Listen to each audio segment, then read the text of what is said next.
Hi hello నమస్తే, welcome to social post. ఈరోజు మనతో స్టూడియోలో ఆదిత్య మల్లెల గారు ఉన్నారు. మల్లెల గ్లోబల్ ఆర్గనైజేషన్కి సార్ హెడ్గా ఉన్నారు. అండికపోతే EB5 visa expert and also immigration law expert.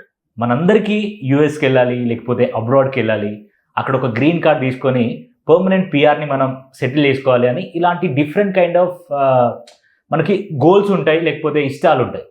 So కాకపోతే మన దగ్గర డబ్బులు ఉన్నా, మన దగ్గర పోయేంత టైం ఉన్నా, అక్కడ మనకి ఫ్రెండ్స్ ఉన్నా, ఫ్యామిలీ అక్కడ సెటిల్ అయి ఉన్నా, మనం వెళ్ళాలంటే చాలా కన్ఫ్యూజన్స్ ఉంటాయి.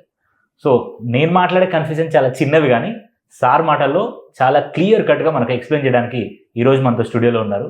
సార్ నమస్కారం. సార్ నమస్తే అండి. ఎలా ఉన్నారు సార్? బాగున్నా, మీరు ఎలా ఉన్నారు? Fine sir. ఇప్పుడు if I'm 27 years old young boy, నా పేరెంట్స్ లేరు, నా దగ్గర సఫిషియెంట్ అమౌంట్ ఉంది EB5 వీసా తీసుకోవడానికి. If I go there with that amount అక్కడ ఇన్వెస్ట్ చేసి వెళ్తే, ఇఫ్ నేను ఫ్యూచర్లో మ్యారేజ్ చేసుకున్నాను అనుకో, నా ఫ్యామిలీని అక్కడ తీసుకెళ్ళడానికి ఛాన్సెస్ ఉంటాయా? That's a very good question. So ఏంటంటే మనకి ఎప్పుడైతే మనం EB5 వీసా స్పాన్సర్ చేసుకుంటున్నామో, EB5 వీసా చేసుకున్నప్పుడు గ్రీన్ కార్డ్ ఫాస్ట్గా రావడం కోసం చేసుకుంటున్నాం కదా. సో ఈ ప్రాసెస్లో ఏంటంటే మనం సింగిల్గా ఉండి మన స్టేటస్ మారింది అనుకోండి, మనం ప్రైమరీ అప్లికెంట్. యాక్చువల్గా ఒకవేళ ఫ్యామిలీ మొత్తం ఉంటే మన ప్రైమరీ అప్లికెంట్తో పాటు అదర్ అప్లికెంట్స్ కూడా ఉంటారు.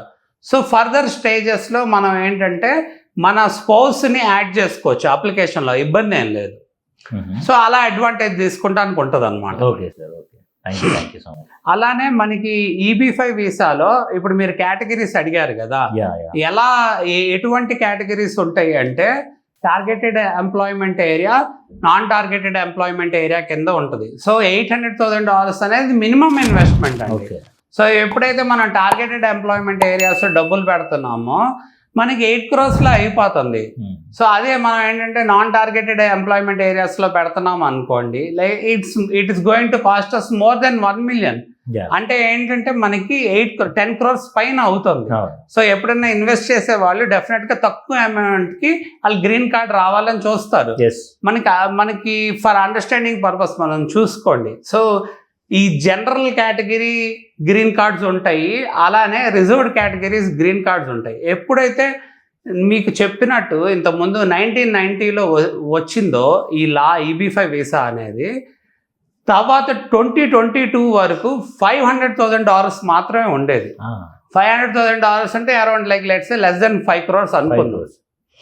బట్ 2022 తర్వాత రిఫార్మ్స్ అండ్ ఇంటిగ్రిటీ యాక్ట్ని బేస్ చేసుకొని అది $800,000 అయింది. అంటే పెరగటం జరిగింది. బట్ ఏంటంటే ఎందుకు పెరిగింది అంటే ఇన్ఫ్లేషన్ బేస్ చేసుకొని, అలానే డిమాండ్ బేస్ చేసుకొని పెరగటం జరిగింది దీని ఒక మనీ. మోర్ ఓవర్ ఈ పెరగటం వల్ల ప్రాసెసింగ్ టైమ్స్ అనేది ఇంప్రూవ్ అయినాయి. ఇంతకుముందు చేసుకున్న వాళ్ళకంటే ఇప్పుడు ఫాస్ట్గా గ్రీన్ కార్డ్ వచ్చే అవకాశం ఉంది. అలానే ఏంటంటే మనీ లెండ్ చేసినప్పుడు ఆ లోన్ టర్మ్స్ కూడా తగ్గినాయి అనమాట ఇంతకుముందు మీద. So it has become more good అనమాట. 2022 లాలో రిఫార్మ్స్ అండ్ ఇంటిగ్రిటీ యాక్ట్ కింద EB5 అనేది ఇంకా ప్రాసెసింగ్ టైమ్స్ పెరిగి ఇంకా ఫైన్ ట్యూన్ అయింది. ఈ 2022 లా ఏంటంటే 2027 వరకు ప్రొటెక్ట్ అయ్యి ఉంది ఇదే లా కింద. సో అది అడ్వాంటేజ్.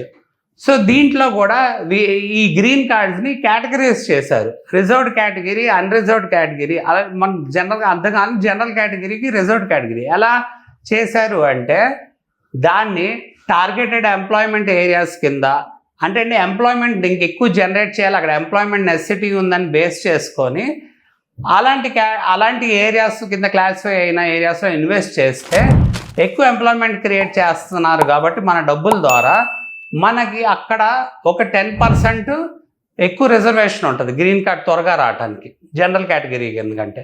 అలానే రూరల్ కేటగిరీ కింద క్లాసిఫై అయిన ఏరియాస్లో మనం కనుక ఇన్వెస్ట్ చేస్తే మన డబ్బులు, రూరల్ ఏరియాస్ అనగానే మనకి ఇక్కడలాగా మారుమూల ప్రాంతాలు లైక్ విలేజెస్ అని కాదు, అక్కడ అంటే లో డెన్సిటీ పాపులేషన్ ఉన్న ఏరియాస్ అనమాట. సరౌండింగ్గా లో డెన్సిటీ ఉండాలి అని. సో ఎప్పుడైతే తక్కువ లో డెన్సిటీ ఉన్న పాపులేషన్ ఏరియాస్లో రూరల్ కేటగిరీ వీసాలో ఇన్వెస్ట్ చేస్తామో అక్కడ ఏంటంటే 20% మనకి రిజర్వేషన్ ఉంటుంది మన గ్రీన్ కార్డ్ వచ్చే దగ్గర. అంటే ప్రాసెసింగ్ టైమ్స్ ఇంప్రూవ్ అయింది. అలానే ఇన్ఫ్రాస్ట్రక్చర్ డెవలప్మెంట్ ఏరియాస్ ఉంటాయి, వాటిలో అయితే 2% రిజర్వేషన్ ఉంటుంది. సో ఇలా కేటగిరీస్ కింద డివైడ్ చేయడం జరుగుతుంది.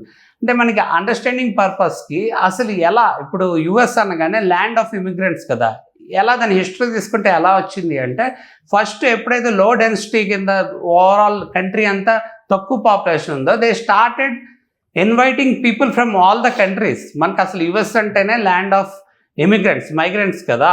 సో ఫస్ట్ మైగ్రేటర్స్ ఎవరు, ఆల్రెడీ అక్కడ ఉన్న నేటివ్ అమెరికన్స్, నేటివ్ ఇండియన్స్ వీళ్ళు కాకుండా యూరోప్ నుంచి మైగ్రేట్ అయ్యారు, తర్వాత సౌత్ అమెరికన్ కాంటినెంట్ నుంచి మైగ్రేట్ అయ్యారు, బట్ తర్వాత ఏషియా నుంచి మైగ్రేట్ అయ్యే వాళ్ళు ఎక్కువ ఉన్నారు. అంటే మన ఇండియన్స్, చైనీస్, వియత్నాము, ఇలా అసలు ఓవరాల్గా తీసుకుంటే మెక్సికో నుంచి మైగ్రేషన్ ఎక్కువ ఉంటుంది, ఇండియా నుంచి, చైనా నుంచి.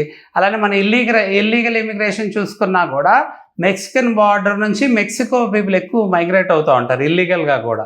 సో దాని మీదే కదా ఇప్పుడు డొనాల్డ్ ట్రంప్ గారు ఏంటంటే చాలా మెజర్స్ తీసుకోవాలి అని ఆయన పవర్లోకి వస్తడం జరిగింది.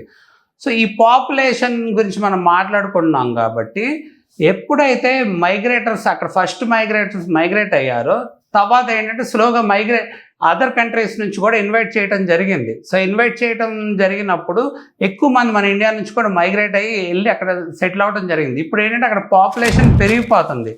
లైక్ లెట్స్ హైదరాబాద్ని ఫస్ట్ క్యాపిటల్గా డిసైడ్ చేసినప్పుడు ఏం చేశారు, ఇక్కడ కంపెనీస్ అన్నీ తీసుకొచ్చారు, అందరినీ ఇన్వైట్ చేశారు, ఆల్ ఓవర్ అక్రాస్ ఆ స్టేట్ అంతా ఎక్కడున్నా కూడా ఇక్కడ రండి, ఆపర్చునిటీస్ యూటిలైజ్ చేసుకోండి అన్నారు. ఇప్పుడు ఎలా, సో హైదరాబాద్ వాస్ట్గా స్ప్రెడ్ అయింది, పాపులేషన్ కూడా పెరిగింది, డెఫినెట్గా రేడియస్ ఆఫ్ ద సిటీ కూడా పెరగడం జరిగింది, డెవలప్మెంట్స్ వచ్చినాయి, చాలా కంపెనీస్ వచ్చినాయి.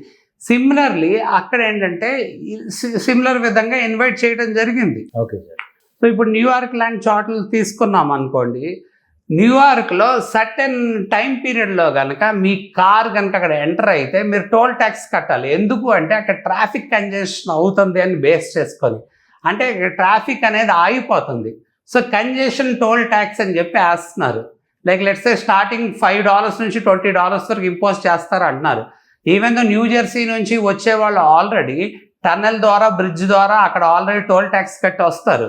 బట్ న్యూయార్క్ ఇలా పీక్ అవర్స్లో ఎంటర్ అవటం వల్ల ట్రాఫిక్ జామ్స్ అవుతున్నాయి. అంటే పాపులేషన్ ఎంత ఇంక్రీజ్ అయిపోయింది. లైక్ లెట్స్ సే మనకి బాంబే తీసుకోండి, చెన్నై తీసుకోండి, లేదా బెంగళూరు తీసుకోండి, అలానే మన హైదరాబాద్, అలా ఇప్పుడు అమరావతిని తీసుకున్నాం అనుకోండి, అక్కడ కూడా కంపెనీస్ తేవాలి, పాపులేషన్ ఇంక్రీజ్ చేయాలి అని ఇన్వైట్ చేయడం జరుగుతుంది కదా. ఎందుకు అంటే డెవలప్మెంట్ బేస్ చేసుకోవాలి. Everything is related to development అనగానే ఎకానమీ, ఎంప్లాయ్మెంట్, కంపెనీస్, దీన్ని బేస్ చేసుకొని డెవలప్మెంట్ జరిగింది. సో ఆల్రెడీ అలా డెవలప్ అయి ఉన్న సిటీస్లో మీరు ఇన్వెస్ట్ చేయాలి అని చెప్పి అనుకుంటే 1 million పైన అయింది అంతే. సో 1 million అంటే 10 crores పైన అవుతున్నప్పుడు మీకు అసలు అవసరం ఏముంది. మోర్ ఓవర్ ఏంటంటే జనరల్ కేటగిరీ కిందకి వెళ్ళిపోద్ది. అప్పుడు గ్రీన్ కార్డ్ ఏంటంటే రావాల్సిన దానికంటే ఎక్కువ టైం తీసుకునే అవకాశం ఉంది. బట్ ఇక్కడ ఎప్పుడైతే 2022 రిఫార్మ్స్ అండ్ ఇంటిగ్రిటీ యాక్ట్ కింద EB-5 వీసాలో మీకు రూరల్ ఏరియాస్ కానీ, లేకపోతే హై అన్ఎంప్లాయ్మెంట్ ఏరియాస్లో కానీ, లేకపోతే ఇన్ఫ్రాస్ట్రక్చర్ ఏరియాస్లో కానీ ఇలా 32% ఓవరాల్గా రిజర్వేషన్ బేస్ చేసుకొని మీకు ప్రాసెసింగ్ టైమ్స్ పెరుగుతాం జరిగింది. అలానే గ్రీన్ కార్డ్ ఫాస్ట్గా వస్తాం జరిగింది అనమాట, మన ఇన్వెస్ట్మెంట్ బేస్ చేస్తాం. Okay sir, thank you sir, thank you so much. Thank you అండి. అవును, of course you're a true expert. అంటే మీ దగ్గర చాలా ఇన్ఫర్మేషన్ ఉంది, ఇంకా మీరు మాకు ఇచ్చింది లిమిటెడ్ మాత్రమే ఇచ్చారు. డెఫినెట్గా subject. Next time will come with many questions and many doubts. So audience చూసారు కదా, ఇవి మనం ఆదిత్య మల్లెల గారితో మాట్లాడి తెలుసుకున్న విషయాలు. నాకు తెలుసు స్టిల్ మీకు ఇంకా కొన్ని డౌట్స్ ఉండే ఉంటాయి. సో కింద కామెంట్ బాక్స్లో మీ డౌట్స్ని మెన్షన్ చేస్తే నేను ఆ క్వశ్చన్స్ పిక్ చేసుకొని నెక్స్ట్ టైం మళ్ళీ సార్తో ఇంటర్వ్యూ చేసి మళ్ళీ అడుగుతా. సో వీడియో నచ్చితే లైక్ చేయండి. అండ్ మీ ఫ్రెండ్స్ అండ్ ఫ్యామిలీతో ఎవరైనా మైగ్రేట్ అయ్యి యూఎస్కి వెళ్ళి ఆ 8 CR పెట్టి ఆ గ్రీన్ కార్డ్ ఖచ్చితంగా మనం సంపాదించాలనుకుంటే ఖచ్చితంగా వీడియోని వాళ్ళకి షేర్ చేయండి, యూస్ఫుల్ అవుతుంది. మరొక వీడియోతో మళ్ళీ మీ ముందుకు వస్తాం. అంతవరకు సైనింగ్ ఆఫ్, బాయ్.